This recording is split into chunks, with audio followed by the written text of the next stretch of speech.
د جمهوري ریاست د عالي مقام د ستر مشاور ډاکتر څرګند په مشرۍ د یو شمېر سکتوري وزارتونو لوړپوړي پلاوي د لغمان والي سره ولیدل. د جمهوري ریاست د عالي مقام د ستر مشاور ډاکتر شاد محمد څرګند په مشرۍ د اوبو او انرژۍ او همدارنګه د کرنې، اوبولګولو او مالدارۍ وزارت، مرستیالانو او د یادو وزارتونو ترڅنګ د ټولګټو چارو د وزارت د بېلا بېلو څانګو یو شمېر رئیسانو لغمان ولایت ته د خپل سفر په ترڅ کې د لغمان والي محمد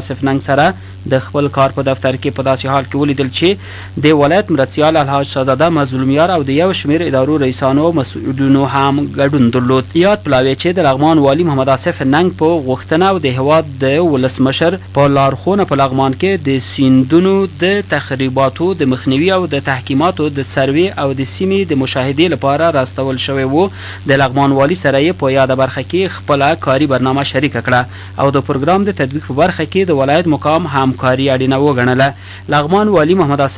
راغلي پلاوي ته د ښه راغلاست ترڅنګ په خپلو خبرو کې ویل چې د لغمان د پرمختګ او وروسته پاتې کېدو یوازینی علت کرنه او مالداري ده. که د یادې برخې د میکانیزه کېدو او د کرنیزو مځکو د تخریب د مخنیوي په برخه کې لغمان ته ځانګړې توجه وشي، نو لرې نه ده چې لغمان د کرنې او مالدارۍ په برخو کې په یو صادروونکي ولایت بدل نشي. ښاغلي ننګ زیاته کړه چې په لغمان کې د خلکو اقتصاد په کرنه او مالدارۍ ولاړ دی او باید ده چې د کروندګرو او مالدارانو د اقتصادي پیاوړتیا لپاره له مؤثره ټکنالوژیو کار واخیستل شي.